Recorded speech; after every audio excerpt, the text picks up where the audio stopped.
Are you feeling overwhelmed trying to navigate the world of online entrepreneurship? Are you a female entrepreneur, coach, consultant, or service based professional struggling to turn your dreams into a sustainable reality? Are you tired of the endless to do lists, sleepless nights for fear of things slipping through the cracks, and worrying about the next client? If this is you, and you're ready to transform your business into a thriving, sustainable, and vibrant venture that you love, then listen up. I'm Eldrima Harper, business and podcast launch strategist, declutter coach, and the host of the Organizedpreneur podcast. As a professional organizer in the business for more than 20 years, I've been there, and so I get it. But by listening and subscribing to this podcast, what you'll discover are ways to get organized, implement systems to help you free up your time and energy so that you can focus on things that matter. And here's the cool part. You'll even discover how you can leverage the power of podcasts to attract top-notch leads straight into your virtual doorstep so that your pipeline pops with opportunities. It's time to say goodbye to chaos and confusion, and hello to clarity, confidence, and certainty in your dream business. Are you ready? Let's go. I help female entrepreneurs through the journey of decluttering, organizing, and streamlining their businesses, helping them to reset, to refocus, and relaunch the businesses of their dreams. And sometimes it's a new launch, but in most cases, they're just kind of trying to get to a place where they can have some momentum in their business, right? So that's pretty much what I do. So I was on a coaching call with one of my clients, and her assignment, one of the assignments that I gave her, was to create a list of pros and cons of being a solopreneur. And so in the pros column, she said she likes working on her own schedule. She likes having her own dress code. And there was, a number of things, that she really liked about being a solopreneur, because she just launched her business. And, this is part of the coaching process. So one of the cons were, though, she said she doesn't like the sales part of it. She doesn't like selling herself. Anybody can relate to that? And then she said she didn't like the hustle and grind. Mm-hmm. And that is what motivated this entire series. Because my response was, I was like, well, hustle and grind, and it's not that I'm surprised, because it's very, very common for us to think that way, right? You see it on social media, and we use that sometimes like a badge of honor. I'm on my grind, I'm on my hustle and grind, all of that. And so I just mentioned to her, I said, there are a lot of tools and resources that we can use to practically eliminate the need for the hustle and grind. And so again, that was the inspiration behind this series. And so the title of the series is Achieve More in Less Time Without the Hustle and Grind. Okay, achieve more in less time without the hustle and grind. Because it's really a mindset that has to be shifted, right? We've got to start thinking about simplifying these different components of our businesses, right? And I know, and here's the thing, time is precious. Time is precious. And running a solopreneur business is really no easy task, right? You're responsible for every aspect of your business, marketing, customer service, everything in between. And so it's easy to get bogged down with the day-to-day operations, but I promise you, with some tweaks, if you hang in there, Come back every week for the next 12 weeks. You're going to learn something, I promise, okay? Because by the end of this 12-week series, you're going to discover how to achieve more and in less time without the hustle and grind. Anybody ready for that? Y'all are really quiet on me. Y'all kind of quiet on me. Maybe you like hustle and grind. I personally do not. Okay. And so, but I want to give you a quote from a book entitled Grace Over Grind. And the author is Shay Bynes. And she says, too many believers in business uh, idolize hard work. They exalt hard work over the presence of God in their business, right? And in the world of entrepreneurship, hustle and grind is a celebrated way of life, right?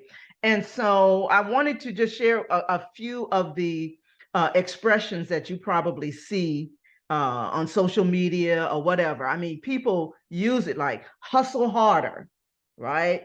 Grind now, shine later. Sleep when you're dead.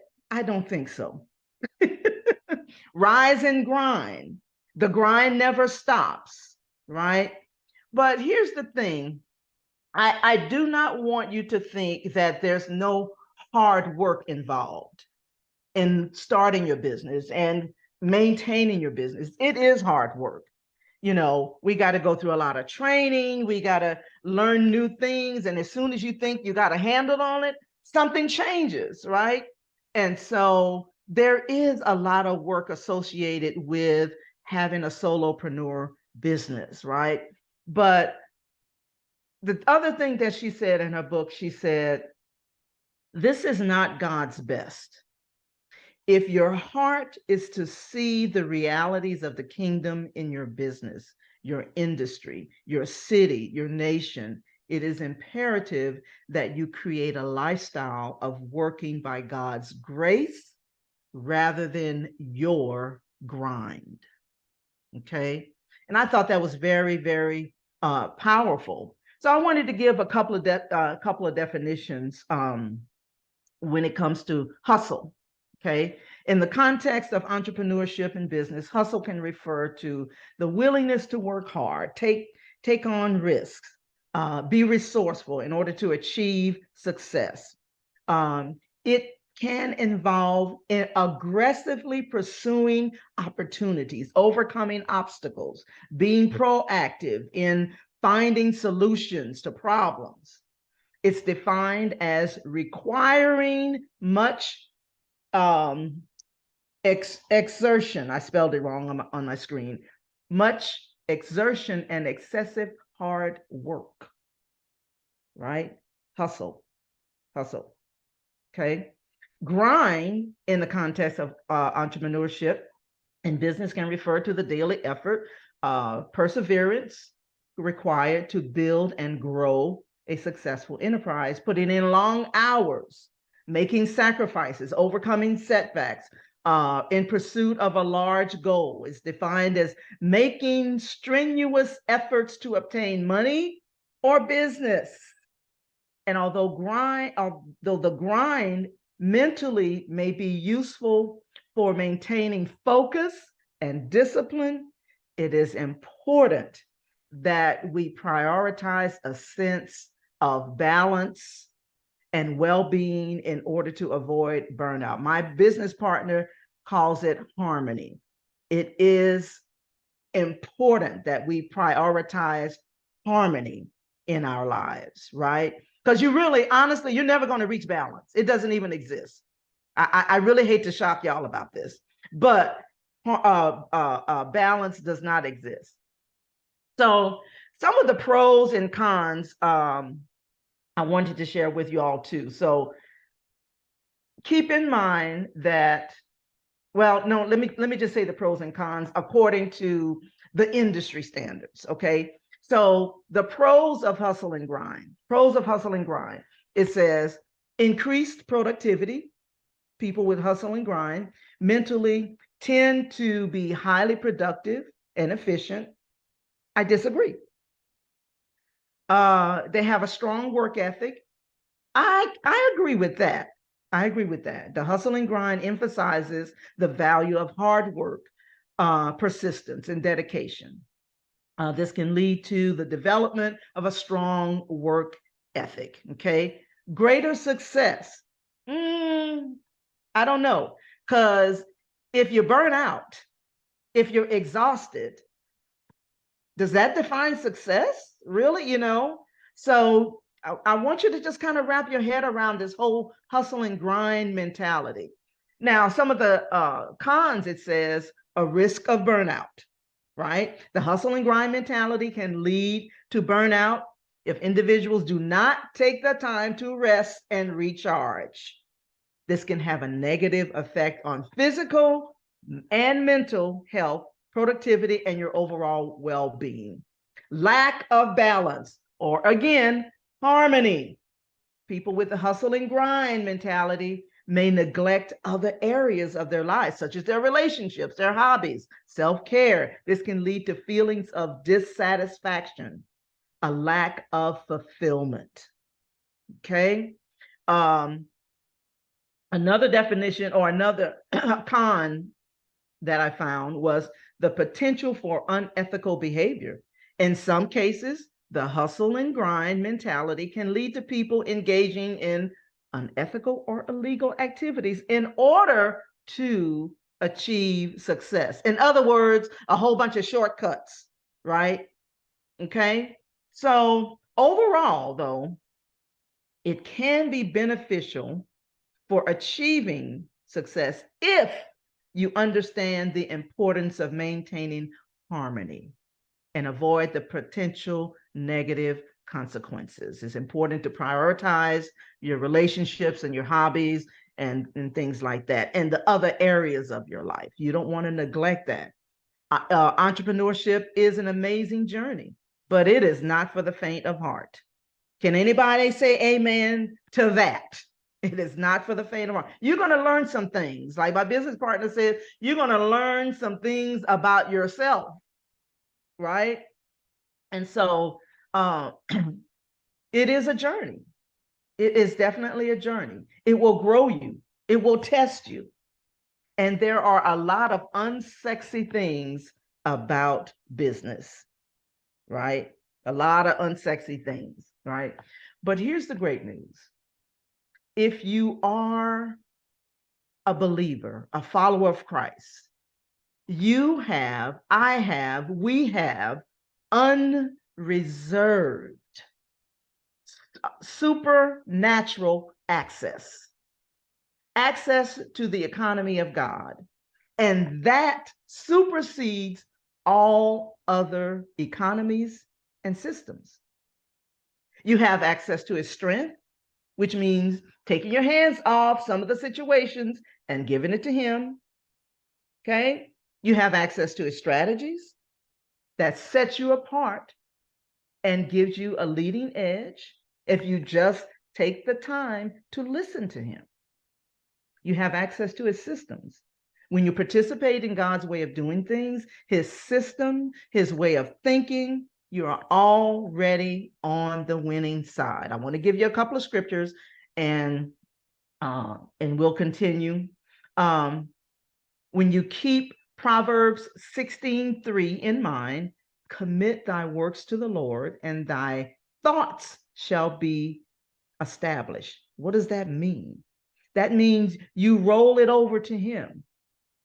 You completely hand it over to him, right? You roll over your works, your labor, your operations, your occupations, your services, your business, your activities, your business structure, your business, all of that. You roll that over to him, right?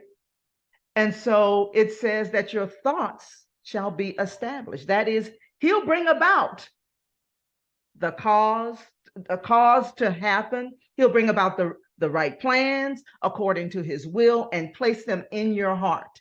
You'll be surprised at sometimes when you just give him time to help you figure out some things instead of depending on your own strength, right?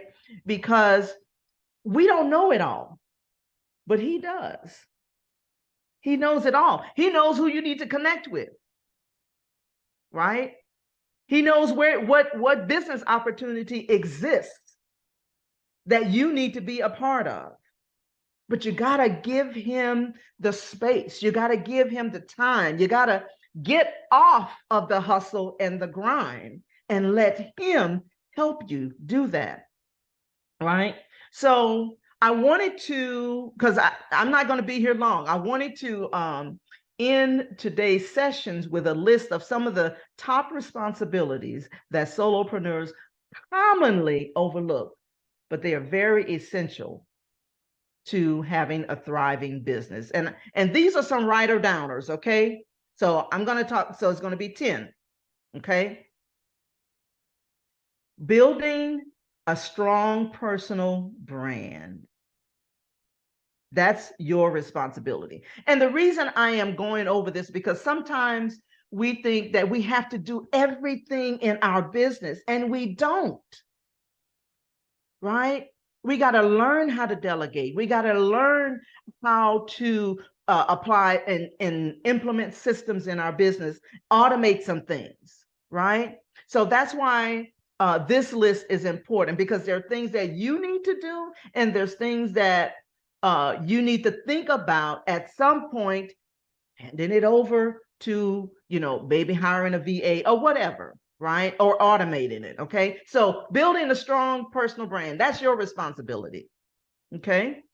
Because solopreneurs are the face of their business, and building a strong personal brand can help establish credibility, trust, authority, and all that with customers and clients. That's your responsibility. Number 2, developing a strategic plan. Nobody knows the vision better than you, right? But it's upon you to be able to impart the vision, okay?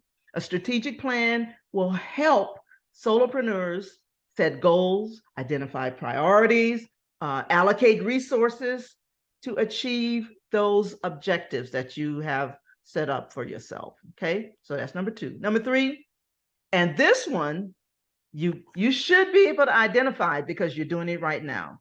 Networking and building relationships. That's why you're here. Building relationships with other professionals, maybe in your industry, maybe, to collaborate. This is important. And it's important that you be a part of that process. Okay. That was number 3. Number 4, continual learning and professional development. Staying up to date with the current industry trends and developments. It's critical to remaining competitive and growing your business, right? I can tell you, I am always in a class, a master class, or a group, so that I can stay on top of the industry, right? So that was number 4. Number 5, managing your time effectively.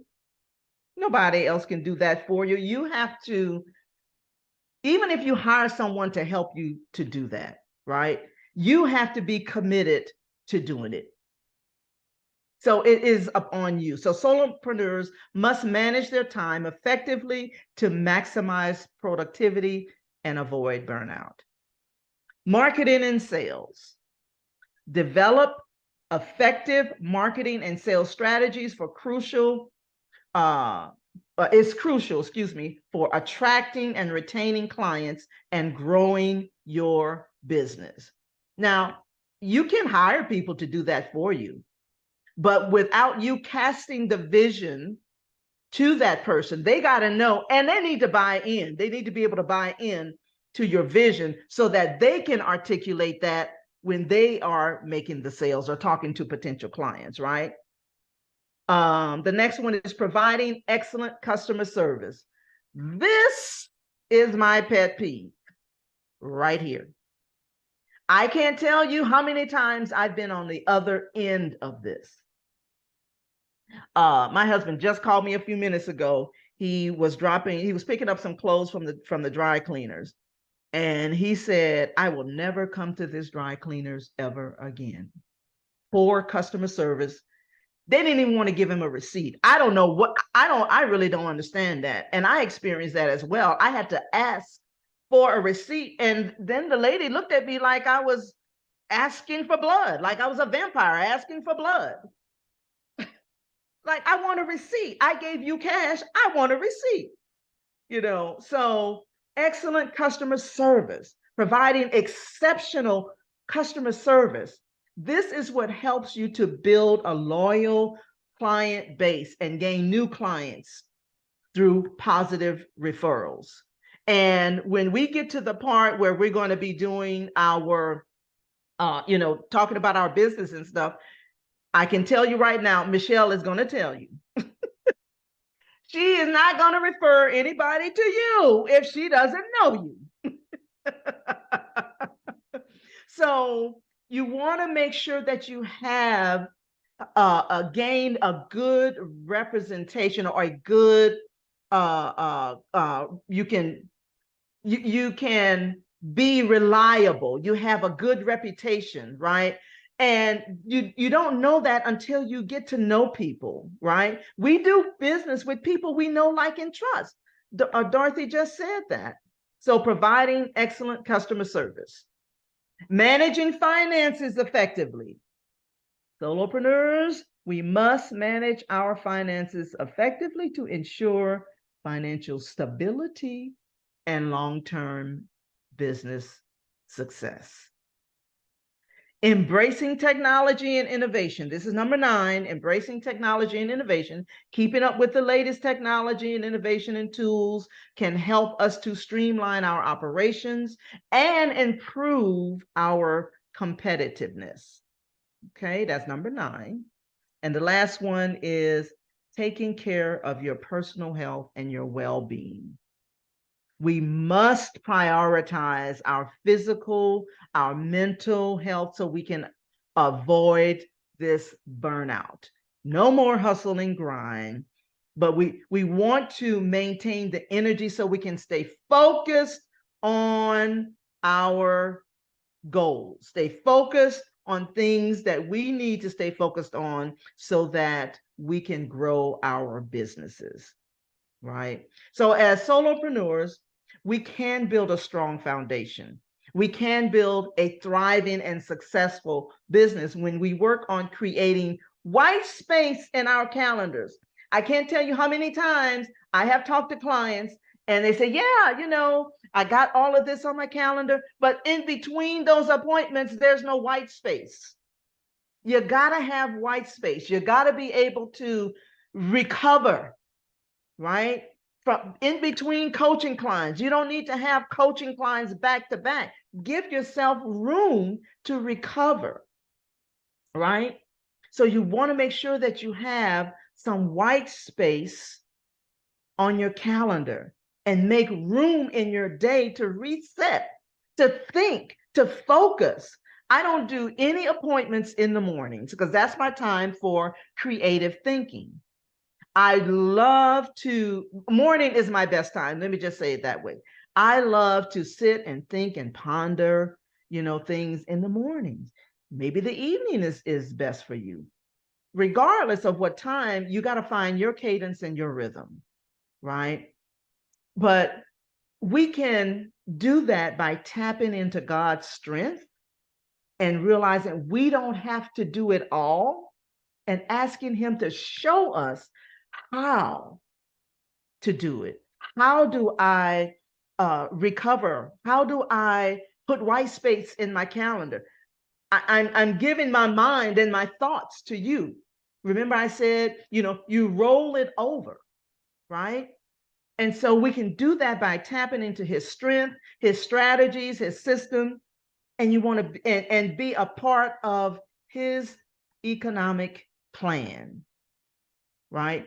And again, that supersedes all other economies. So in the upcoming 12 weeks, this is pretty much what we're going to be covering. It's a lot of material, but what you're going to discover are some practical tips and strategies so that you're not working so hard. You're not grinding. You're not waiting until you die to go to sleep. Like, who does that? Right? Because that's not God's design for us. That's not the kind of business I want for you, and that shouldn't be the kind of business you want for yourself. You want to enjoy the fruit of your labor, right? And again, that doesn't mean that there's no hard work. There's the hard work is going to be required, right? But it's going to be required most of the time on the front end.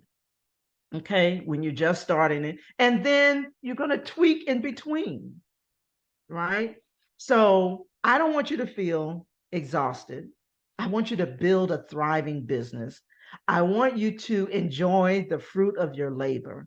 And we can do this by tapping in to God's design